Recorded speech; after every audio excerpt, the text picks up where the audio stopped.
Hey everybody, Desert Survivalist 1 here in the Desert Survival compound. Just wanted to do a video here in the new year. I know it's several days past the New Year's, but this is a good reminder to recheck all of your survival kits. The one that kind of came up for me, because my truck went in the shop this week to get some work done, is my truck survival kit. So I pulled everything out.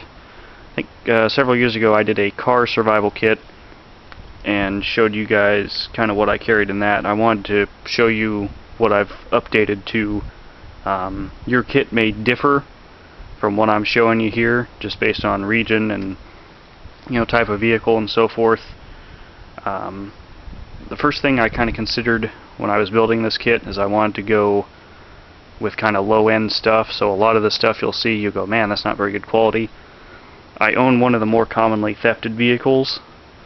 And because of that, I just want to go with kind of lower grade stuff that'll still get the job done but won't be too much of a loss, if somebody breaks in and takes it, basically.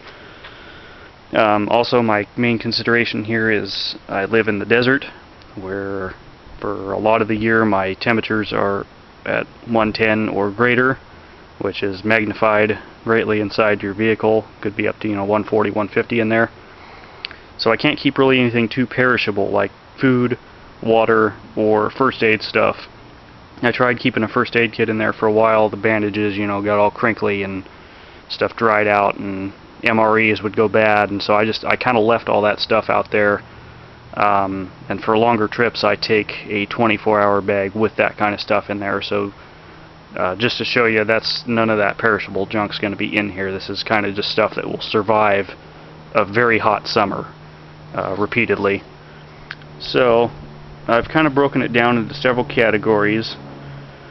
I've got my tool kit right here with a lot of common stuff. Some of this stuff kind of bleeds over into other categories, but gloves, hammer, kind of some low-end tools, hacksaws for cutting hoses, hose clamps. Look at these guys. If you don't carry very much else in your truck kit, carry some hose clamps. They're useful for a bunch of different stuff. Hacksaw for cutting hoses. You got antifreeze. I'm GM, so I'm stricken with deck school, but oil, funnel for that stuff. Got my nice bag to keep it all in. Low-end sockets, screwdrivers. This little set of plier or crescent wrench here also has a get out. Well, it's got a knife and a file in there too, so kind of a little bit of multi redundancy. Plus I got some jumper cables, just kind of in this bag to kind of keep them from getting all tangled up. I've got my survival category roughly, an extra shirt, which I used to carry socks too, but I seem to have them missing, so we'll add some socks. Tarp, which kind of can double for if you're hauling a load or something. Road flares. I got to get some fresh ones. I haven't used these, and they've long expired according to their dates, but I don't know if they really expire or not. An e-tool. This is not an actual military one. This is just a kind of a civilian one. And then we've got this interesting little saw kit here that a lot of this stuff I just picked up at yard sales because it was interesting. I think this was like $1 or $2. But it's a really heavy gauge takedown wood saw kit. I mean, these are pretty hefty blades that kind of just folds up in this little kit, and you can hang it on your belt. So that's nice if you got to go tromping through woods or cut down branches or something from a storm. And I've got this beast of a crowbar. It's about 2.5 foot long. Mostly keep it in there for beating people with if I have to, but it's got legitimate automobile uses too, I'm sure. And finally, I've got kind of the stuff that I use regularly. The only way to explain the redundancy of paper towels and napkins and tissues here is that I have a lot of issues with my nose. But I got this cool little visor thing. This is another great dollar store find. I know a lot of you maybe found me through that video. These visor dollar store tissues and they sell the refills on tissues separately, or a lot of times I'll just stuff QT napkins in there or whatnot. Load hauling stuff, straps, rope, club, because like I say, I've got a easily thefted vehicle. Bungee cord, which I use to tie down my antifreeze and tool bag and so forth, so it's not banging around in the back. Two very important things. This is just a squeegee without the handle attached, and then I've got a little scraper for when I get frost or something that I can't deal with the windshield wipers. It doesn't happen too often here, but it can. Redundant amounts of hand sanitizer, fragrance spray, pens, paper, these air gauges. If you can find a metal one of these, I know there's a lot of cheap plastic crap that's like $1 or $2. You can find a legitimate metal. I think this one was made by Milton. I don't even know if they're in business anymore, but those are the best. I've tried 4 or 5 different ones, and that's just the best. Then I've got this dual-use Husky flashlight. Can't really even tell, but it's got one setting, then it's got a brighter setting. Uses 3 AAA batteries, and then stuff like a comb, business cards, compass, and cables for my phone. Actual Altoids, because yes, sometimes you do need a breath mint, and then an Altoid tin with money, just kind of some loose coins, tire caps, lighter, matches, that sort of stuff.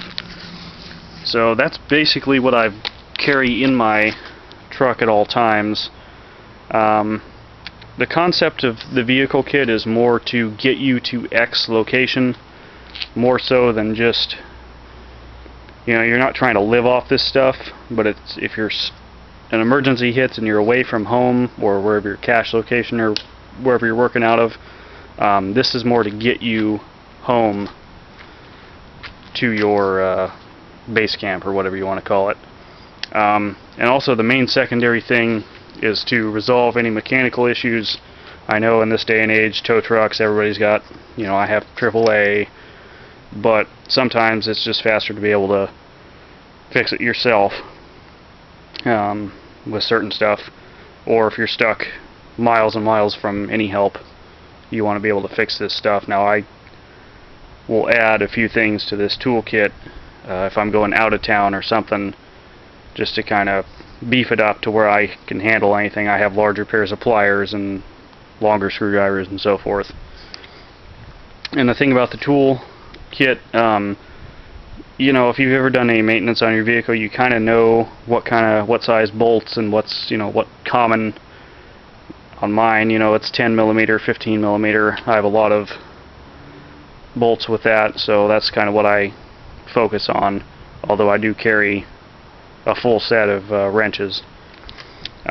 Your kit may be different than this, just depending on your needs.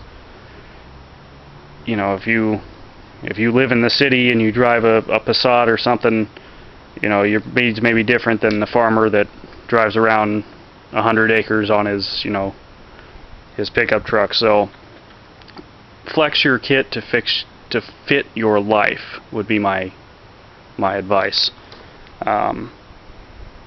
And try and make it unobtrusive too. Most of this stuff it compacts down very, very small, and I just kind of fit it behind the main seats in my pickup. Some of you might not have that much space, so if you don't have the space, I wouldn't recommend trying to cram a crowbar or anything into your vehicle. But the one piece of military surplus that I would definitely advocate everyone should carry is an e-tool. I know a lot of the country lives in snow areas. You can kind of clear snow out. It's good if you're out in the desert, out in these regions. My friends and I memorably got a Hummer stuck in a bog, and that would have helped quite a bit to get it out of there, rather than the floor mats, which didn't work at all. But just want to give you guys an idea of what I carry in my vehicle now, and feel free to like, comment, and subscribe to my channel. check out my eBay where you can buy cool military surplus, and keep prepping, guys. Thanks.